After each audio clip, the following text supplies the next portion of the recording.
என்னோட பேர் சண்முகப்பிரியா. நான் வந்து திண்டுக்கல் நியர் திண்டுக்கல்லேருந்து வரோம். வயசு 43. ஆக்சுவலாக வந்துட்டு எனக்கு லாஸ்ட் இயர் செப்டம்பரில் வந்து கன்ஃபார்ம் ஆச்சு. இந்த மாதிரி வந்து எனக்கு ரொம்ப இருமல் இருந்தது, காஃப் இருந்தது. அதே மாதிரி ஒரு தண்ணி குடித்தா கூட எனக்கு செஸ்ட்டு கிட்ட பெயின் இருந்தது. என்னடா இவ்வளோ பெயினாக இருக்கே அப்படின்ட்டு ஃபீவர் வேறு மாறி மாறி வந்துகிட்டே இருந்தது.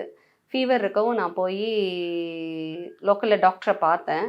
அவங்க ஒரு சிடி ஸ்கேன் எடுத்துகிட்டு வர சொன்னாங்க. அந்த சிடி ஸ்கேன் எடுக்கிறப்போ ஒரு கட்டி இருக்குதுன்னு சொன்னாங்க.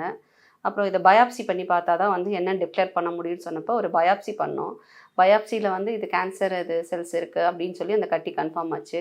அதனால் ஆயுர்வேதா வந்து நான் யூடியூப்பில் வந்து இதை பார்த்துருக்கேன். அது இல்லாமல் என்னோடய ஃப்ரெண்டு வந்து ஒரு 3-4 மந்த்ஸ்க்கு முன்னாடி கூட சொன்னாங்க, இந்த மாதிரி நிறைய பண்ணுறாங்க, அது எப்படி இருக்குன்னு ஒன்ஸ் போய் நீ பார்த்துட்டு வா அப்படின்னாங்க. சரி, அதனால் வந்து எப்படி இருக்கும், என்ன செய்யுது, இது வந்து ரசாயன முறை மருந்துன்னு சொல்கிறாங்க. இதை பற்றி எனக்கு ஏன்னா சித்தா ஆயுர்வேதெல்லாம் தெரியும் நிறையா. இது எப்படி இருக்கும் என்னன்னு தெரியல. அப்புறம் இங்கே வந்து பார்த்துருக்கேன். பார்த்ததுக்கப்புறம் எனக்கு வந்து இந்த மாதிரி இருக்குதுன்னு சொல்லி அவங்கள்ட்ட சொல்லியிருக்கேன். இப்போ நான் எடுத்துக்க போகிறேன். எப்படி இருக்குங்கிறது இனிமேல் தான் தெரியும்.